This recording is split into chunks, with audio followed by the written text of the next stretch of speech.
네, 안녕하세요. 조희선입니다. 제가 소개하고자 하는 주제는 제조 서비스 산업의 주요 이슈인 탄소세 등에 대응하기 위해 투비 관점에서 이루어져야 하는 기술 개발에 관한 것입니다. 특히 서비스 산업에서의 탄소 중립 이슈를 해결하는 데 지원할 수 있는 기술을 보시는 바와 같이 서비스형 넷제로 기술이라 명명하였고, 이 기술이 갖는 의미와 역할에 대해서 말씀드리겠습니다. 탄소 중립 개념으로 시작하여 왜 세계가 탄소 중립이 주목하고 있는지 그 이유를 살펴보고, 서비스 산업과 탄소 중립 간의 관계, 탄소 중립 지원 기술의 현황, 그리고 서비스형 넷제로 기술 순으로 말씀드리겠습니다. 탄소 중립은 이산화탄소 배출량 저감과 이 흡수량 증대를 통해서 대기 중의 농도 증가가 제로인 상태를 의미합니다. 탄소 중립에 관한 대표적인 표현으로는 탄소 발자국이 있는데, 전 세계 평균 탄소 발자국은 4톤으로 추정되고 있습니다. IPCC에 따르면 지구 온도를 1.5도씩 억제하는 시나리오에서는 이 탄소 중립의 목표를 2050년부터 2052년 사이에 달성해야 한다라고 제시하고 있습니다. 탄소 중립이 중요한 이유는 기후변화가 가져올 그 치명적인 경제 불황 외에도 인간의 건강이나 보건을 위해서 지불해야 하는 비용이 막대하고, 그리고 에너지 전쟁 등의 불확실한 리스크들이 많이 예상되기 때문입니다. 우리나라도 기후변화 리스크가 적지 않습니다. OECD 보고에 따르면 우리나라를 포함한 아시아 지역이 기후위기로 인해서 자본 손실과 노동 생산성 하락 등의 불확실성이 높아질 것으로 예상되고 있는데, 2050년에는 가장 높을 것이라고 보고되고 있습니다. 잘 아시다시피 국내 온실가스 배출량의 대부분은 제조와 수송에 치우쳐져 있는데, 이들 산업에 대한 탄소 중립을 위해서 막대한 투자가 이루어지고 있습니다. 그런데 서비스 산업도 탄소 중립에 있어서 자유롭지 못합니다. 서울시 보고에 따르면 탄소세가 도입될 경우에 2030년에 이 서비스 산업의 총 산출과 노동 투입이 각각 18% 그리고 16%의 감소가 예상되고 있습니다. 업종별로는 도소매, 그리고 전문과학 및 기술, 금융보험, 그리고 정보통신 등의 순으로 기후 리스크가 높은 것으로 나타났습니다. 세계 주요국의 탄소 중립 전환은 세계의 패러다임을 친환경으로 바꿔놓았습니다.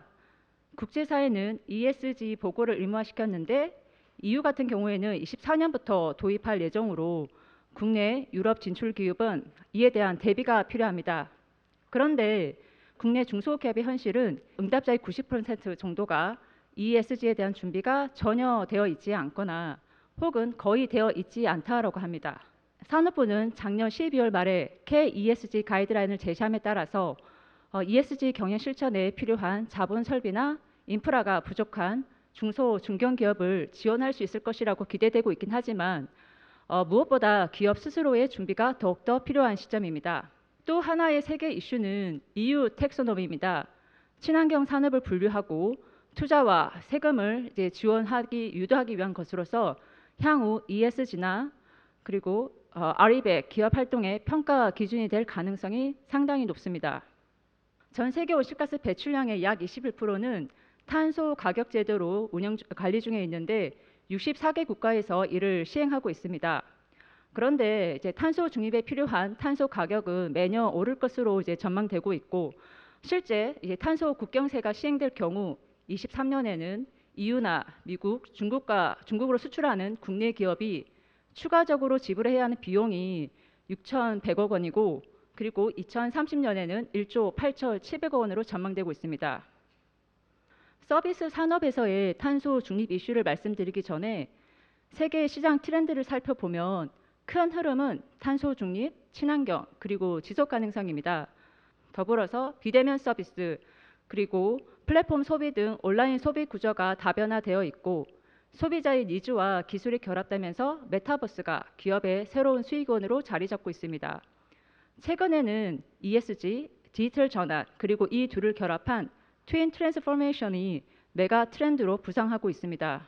이러한 트렌드에 맞춰서 국제 탄소 배출 규제 방향도 사업장, 즉 사이트 중심에서 제품, 서비스, 그리고 전 과정 중심의 관리 체계로 변화하고 있습니다. 유럽연합위원회는 2030년까지의 탄소 중립 실현을 위해서 정책 패키지 Fit for 55에 탄소 배출량의 전 과정 평가, 라이프 사이클 어세스먼트를 포함시켰습니다.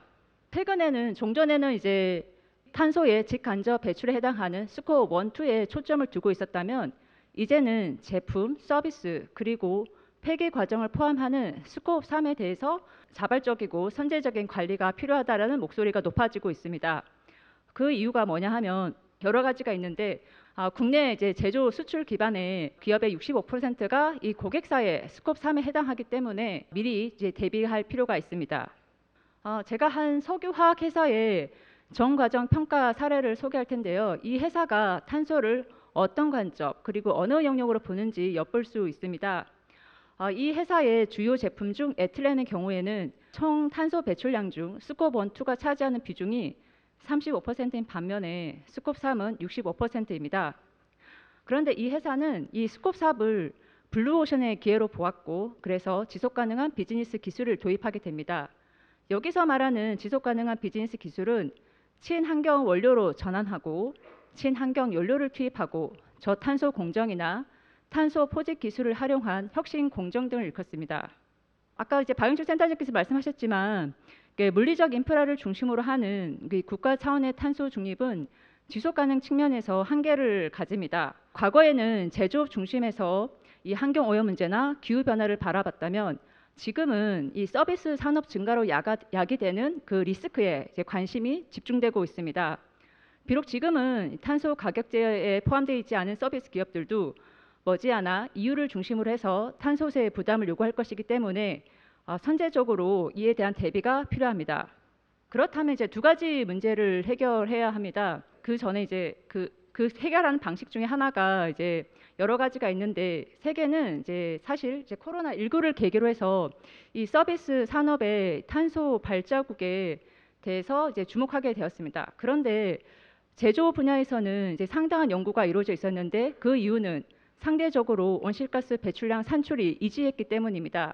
그런데 이 서비스 산업 같은 경우에는 뭐 잘 아시겠지만 교육, 과학, 컨설팅 이런 분야에서는 이 탄소 발자국 자체를 추정하는 게 너무 어렵기 때문에 이 서비스 산업에서의 탄소 배출에 대한 우려가 가소평가되어 있다는 평가가 있습니다. 이를 위해서는 사실 두 가지 문제를 이제 근본적인 두 가지 문제를 해결할 필요가 있는데 첫 번째는 이 탄소 서비스 업종이 되게 다양한데 이 업종별이나 분야별로 이 탄소 배출원을 어떻게 추출해낼 것인가, 즉 탄소 배출원에 대한 그 기본적인 이해가 필요하고요. 두 번째는 그에 따른 탄소 상세 해법을 찾아내는 것입니다. 시마드가 2007년에 이 주식 서비스 분야에 대해서 탄소 발자국을 한번 추정해본 이제 사례가 있습니다. 실증 연구를 했는데 크게 세 가지를 나눴습니다. 지식 콘텐츠를 생성하고 그리고 콘텐츠를 변환시키고 그리고 지식을 이전하는 과정에서 이 탄소 발자국을 추정할 수 있다라는 연구를 했던 것이죠. 컨퍼런스 산업에서의 탄소 절감 사례를 한번 살펴보겠습니다. 컨퍼런스 산업에서 이제 배출되는 온실가스의 총 배출량이 531억 톤인데 이 수치는 이제 미국의 연간 배출량과 거의 맞먹는 수준입니다. 이제 아시겠지만 이제 코로나가 이전에는 오프라인 회의가 주였는데 이 오프라인 회의를 온라인 회의나 하이브리드 시스템으로 도입할 경우에는 이 전체 이제 전 세계 온실가스 배출량의 최대 14%를 절감할 수 있다는 효과를 실증적으로 이제 밝혀냈습니다. 서비스 산업에서 이제 여러 가지 첨단 기술이 활용되면서 탄소 중립을 지원하게 되었는데 주요국은 탄소 배출 감축을 위해서 디지털 전환으로 발빠르게 움직이고 있습니다. 독일 정보통신산업협회에 따르면 이 디지털 가속화를 통해서 30년까지 독일의 온실가스 감축 목표의 50% 이상을 달성할 수 있다라고 주장하는 이제 얘기도 있었고요. 실제적으로 이제 업무나 비즈니스 영역에서는 예상 감축력이 10에서 12메가톤 정도입니다. AI가 기후 관리에 도입된다면 이때는 어떤 일이 벌어지냐면 전 세계 온실가스 배출량의 최대 10%를 절감할 수 있고 1조에서 3조 원 정도의 부가가치를 창출할 수 있다고 합니다.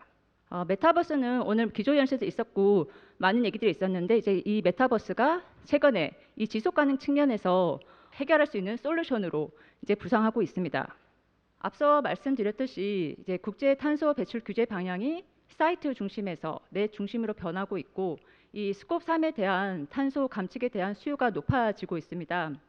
그래서 이 서비스에 대한 이 탄소 절감을 위한 노력이 필요한데, 그 방안 중에 하나가 서비스형 넷 제로 기술이라 생각합니다.